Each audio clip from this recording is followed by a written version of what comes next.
जो वोट देने के अधिकारी हैं, कितने बैठे? अप्रॉक्सीमेट 80 लाख महिलाओं को 2100 रुपये महीना दे देंगे? नहीं दे पाएंगे ना। तो उन्होंने झूठ फैला दिया, फैलाना था। वादा किया था वो भी निभाए, और जो कर रहे हैं 15 गारंटियों की बात करें वो भी निभाएंगे। तो कह ही तो रहे हैं ना, मैं आपसे बताता हूँ, मुझे इसी बात का हिसाब दे दें। 1,57,00,000 वोटर रजिस्टर्ड दिल्ली में, हाफ कितने हुए? 80 लाख महिलाएं हुए। केजरीवाल साहब ने बोला हर महिला को 2100 रुपये दूंगा। 80 लाख महिलाओं को 2100 रुपये महीना दे देंगे वो। 8 दूनी 16, कितने महीने का हुआ? एक महीने का बजट बैठेगा 16,000 करोड़ रुपये। दिल्ली का टोटल बजट कितना? 72,000 करोड़ रुपये। 16 पंजे 80, 5 महीने में सरकार गई, सारा बजट गया। कहाँ से देंगे? कांग्रेस ने क्या घोषणा करी? गरीब महिलाओं को 2500 रुपये देंगे। जो गरीब है, जो वास्तविक गरीब है, उन्हें देंगे। उन्होंने ये तो नहीं कहा ना हर एक को आपको देंगे, इनको देंगे। जो कमाने वाली है, जो इनकम टैक्स पेयर है, वो नहीं देंगे। इसलिए उन्हें पता है कि कांग्रेस को मैंने चैलेंज करा तो मेरे चैलेंज धराशायी हो जाएंगे। सीधी सी बात है। कहा जा रहा है लगातार कि पानी बिजली फ्री दिया जा रहा है, वो भी देंगे। और देखिए भाजपा भी कह रही है कि ये योजनाएं हम रखेंगे तो जनता हमें मौका दे। दिल्ली को नंबर 1 बनाने की भी बात हो रही है। तो दिल्ली को नंबर 1 बनाने से रोका किसने है? कांग्रेस को। ये कांग्रेस की सरकार नहीं है, ठीक है जी, कांग्रेस को आप दोष जितना मर्जी दीजिए, कोई दिक्कत नहीं। आम आदमी की सरकार है। दिल्ली को नंबर 1 बनाने से आपने रोका? एमसीडी आपके अधीन है, सफाई व्यवस्था आपके अधीन है। कितनी सफाई है सड़कों पे? पूछ लीजिए, सारी पब्लिक यहाँ खड़ी है। थोड़ा सा अंदर का जरा सा सर्वे कर लीजिएगा गलियों का, कितनी आपको गंदगी मिलेगी। 2 साल पहले है, ये देखिए टूटी सड़कें, सारी की सारी सड़कें बनाना पीडब्ल्यूडी का अधिकार, पब्लिक वर्क्स डिपार्टमेंट दिल्ली सरकार के अधीन आता है। सड़कें आप सारी इनके हाल बेहाल। एमसीडी 2 साल पहले तक केजरीवाल साहब के पास नहीं थी। उन्होंने सबसे कहा अरे साहब हमें एमसीडी में जिता दो, हमें बहुमत दिला दो, हम दिल्ली को चकाचक कर देंगे, पेरिस बना देंगे, लंदन बना देंगे। जनता ने फिर विश्वास करा, 2 साल के अंदर उन्हें एमसीडी भी दे दी। अब 2 साल से हो गए, 2 साल से कभी वो मेयर के चुनाव के लिए लड़ रहे हैं, कभी वो अपनी महापौर के लिए लड़ रहे हैं। लड़े ही जा रहे हैं। उनके कौन सा वादा पूरा हुआ? 2 साल में क्या गंदगी साफ हो गई? ये रहा सामने सार्वजनिक शौचालय दिल्ली नगर निगम का, वो रहा। आप देख लीजिए जाके उसमें कितनी गंदगी मिलेगी आपको।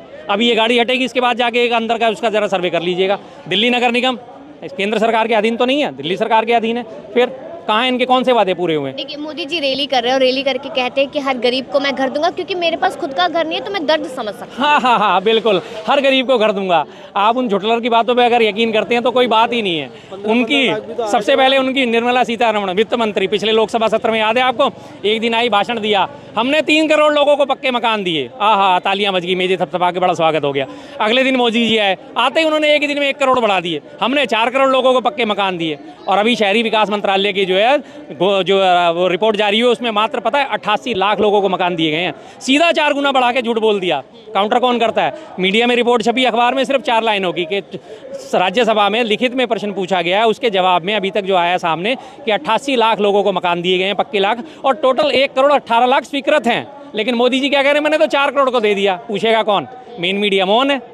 पूछेगा कौन? जो विपक्ष सवाल उठाता है, विपक्ष को कहते हैं आपका तो देशद्रोही हो, आप तो आतंकवादी हो, आप तो खालिस्तानी हो। जो उनसे सवाल पूछता है वो ये देशद्रोही हो जाता है। मेरे जैसे सवाल पूछते हैं तो शर्मा जी भी देशद्रोही हो जाते हैं। सीधी सी बात।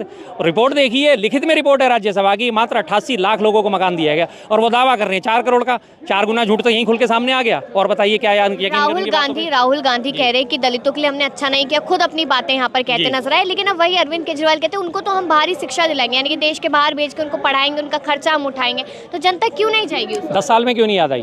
पिछले 10 साल से 11.5 साल से केजरीवाल साहब की सत्ता है, क्यों नहीं याद आया उन्हें दलितों का? इसी चुनाव में क्यों याद आया? क्योंकि जमीन खिसकती नजर आ रही है। इससे पहले क्या दिल्ली में दलित नहीं थे? इससे पहले क्या दिल्ली में वाल्मीकि नहीं रहते? इससे पहले क्या दिल्ली में अल्पसंख्यक नहीं थे? इससे पहले क्या दिल्ली में जाटव कम्युनिटी नहीं रहती? तब उन्हें क्यों नहीं याद आया? 10 साल में अभी याद आ रहा है एकदम से कि हम उन्हें बाहर भेजेंगे, हम उनके लिए पैसा देंगे। 10 साल से भी वो यही है। 10 साल से पढ़ने वाले बच्चे भी थे जो कभी 10वीं में हुआ करते थे, आज वो ग्रेजुएशन भी पूरी कर गए होंगे 10 सालों में। आज कहाँ है वो वादे उनके साथ? क्यों वादे पूरे नहीं करे? अब की बार नहीं चाहिए फर्जीवाल। सीधी सी बात है, फर्जीवादों की सरकार नहीं चलेगी अब की बार। लेकिन उनके नेता तो लगातार कह रहे हैं ना कि हमने बहुत काम किया जनता ने, तभी तो हमें 2 बार ही पसंद किया है, तीसरी बार भी फिर पसंद करेंगे, बहुमत से आएंगे। 2 बार पसंद करने को अगर वो पैमाना बनाते हैं तो 1951 में दिल्ली में भारत में पहले आम चुनाव हुए थे। 1951 से 1977 तक लगातार कांग्रेस पार्टी थी, 27 सालों तक निष्कंटक राज करा, 27 सालों तक। तो इसका मतलब कांग्रेस को बार चुना लोगों ने, किस वजह से चुना? बढ़िया काम करे थे ना उन्होंने। अब ये तो 2 बार में ही अपने फूले कुप्पे घूम रहे हैं कि हमने 2 बार में इसलिए चुन लिया जनता ने। अगर इसी बात को पैमाना बनाते तो आप तो कांग्रेस आपसे 2.5 गुना आ गया। वो तो लगातार 27 सालों तक रहे। लगता है कि योगी जी रैलियां कर रहे हैं तो जो बटेंगे कटेंगे वाला बयान है, हिंदुत्व वाला बयान है, वो भी अपनी दिल्ली में चलेगा? सबसे बड़े दुश्मन है हिंदुत्व के योगी जी और मोदी जी। सबसे ज़्यादा नुकसान आज मोदी जी जो हिंदुत्व को पहुंचा रहे हैं, मोदी जी और योगी जी मिलकर पहुंचा रहे हैं। इस देश को सबसे बड़ा नुकसान मोदी जी और योगी जी मिलकर पहुंचा रहे हैं। फिर वो आगे बटेंगे, कटेंगे। कौन बट रहा है, कौन कट रहा है, मैं नहीं खड़ा क्या लोगों के साथ, टोपी वाले भाई के साथ मैं नहीं खड़ा, इनके साथ नहीं खड़ा, किसके साथ नहीं खड़ा, कौन रोक रहा है? मैं आराम से यहाँ खुल के यहाँ खड़े होकर बात कर रहा हूँ। क्या कोई मुझे रोक रहा है? क्या कोई मुझे मार रहा है? क्या कोई मुझे काट रहा है? क्या कोई मुझे धमकी दे रहा है? कुछ नहीं है, सब मिलजुल के रहने वाले लोग हैं। लेकिन जबरदस्ती उन्होंने आग लगानी है, आग लगाएंगे। महाकुंभ की तस्वीरें देख रहे हैं कि किस तरीके से वहाँ पर भगदड़ हुई, कितने लोगों की जान गई। उसके बाद धीरेन्द्र शास्त्री का एक बयान आता है, वो कहते हैं कि मौत नहीं है, वो मोक्ष मिला है लोगों को। उस तरह वो चीज़ कैसे देख रही है जनता? मोक्ष के सबसे पहले अधिकारी आप क्यों नहीं है धीरेन्द्र शास्त्री साहब? जब आपको मोक्ष मिलना था आप भी पहुंचते ना वहाँ पे, गंगा में जल समाधि ले लीजिए, आपको भी मोक्ष मिल जाता। क्यों बेकार में यहाँ झंझटों में पड़े हो, दुनियादारी के झंझटों में पड़े हो? शादी आपने करी नहीं है तो मोक्ष आपको भी मिल जाता, झंझट खत्म। 26 साल के आप हो, बढ़िया है, जवानी में मोक्ष मिल जाएगा, इससे बढ़िया बात क्या होगी? आपने मोक्ष क्यों नहीं लिया? दुनिया को मोक्ष आपने दिलवा दिया, आपने मोक्ष नहीं लिया। और ये जो कुंभ में भगदड़ मची है, बताया कितना जा रहा है, मात्र 30 लोग। और मैं तो इस बात में एक बहुत बड़ा शुक्र मनाता हूँ आज इस बात का, जो उन्होंने इससे पहले आह्वान करा था, हमने उसके बारे में भी बहुत चर्चा करी है।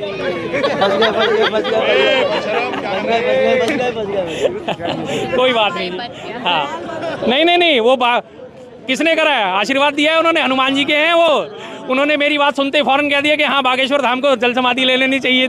उन्होंने ऊपर से जल टपका दिया। ध्यान दीजिए इस बात पे, ठीक है जी।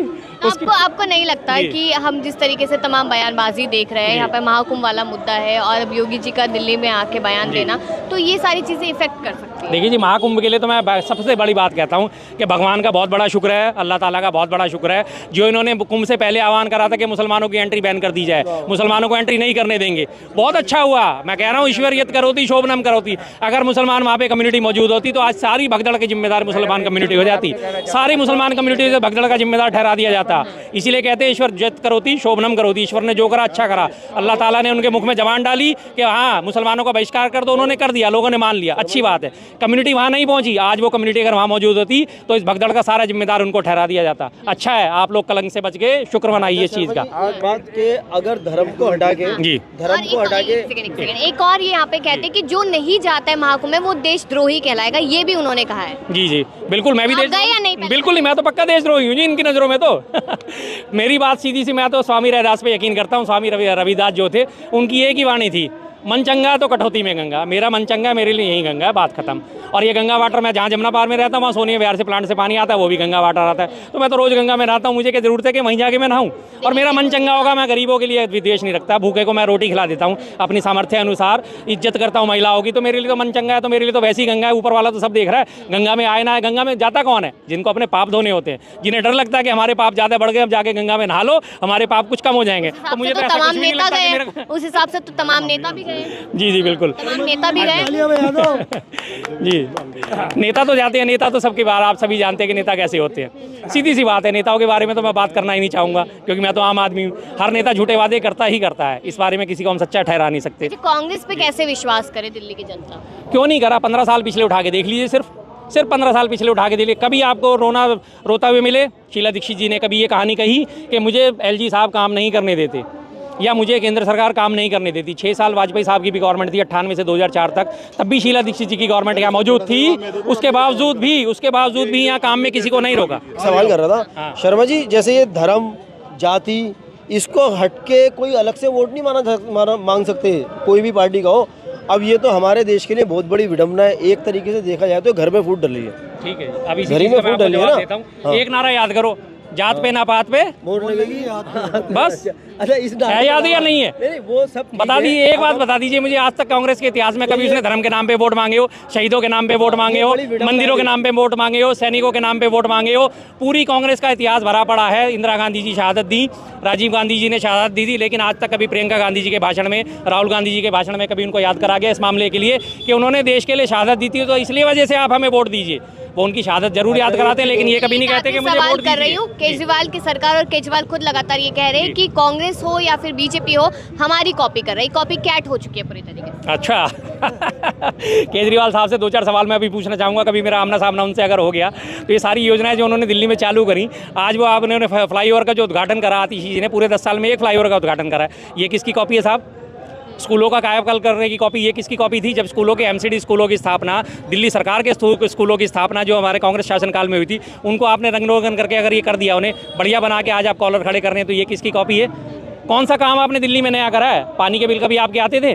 100, 200, 150, 50 रुपये पानी का बिल आता था और 100, 150, 200 रुपये में भी आपको 24 घंटे पानी मिलता था। अगर 15 साल पहले आप याद करोगे, आपको मोटर लगाने की जरूरत नहीं पड़ती थी, 4 मंजिल तक पानी ऊपर चढ़ जाता था, इतना प्रेशर आता था रात को और सुबह के टाइम, सुबह और शाम तो इतना प्रेशर, और दिन में आप कभी भी नल खोलो आपको पानी हमेशा मौजूद होता था। आज आप नल खोल के देख लीजिए, आपको पानी नहीं मिलेगा जब तक आप मोटर नहीं चलाएंगे, और मोटर चलाएंगे तो आपको गंदा पानी मिलेगा। 2 चीज़ों की गारंटी बिल्कुल पक्की है।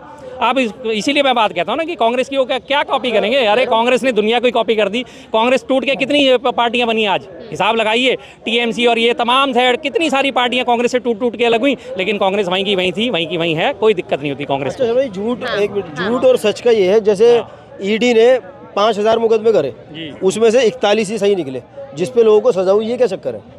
इतने सारे गए, सरकार ने दुरुपयोग करा ईडी, आईटी, सीबीआई का। ये है, बताएंगे शर्मा जी।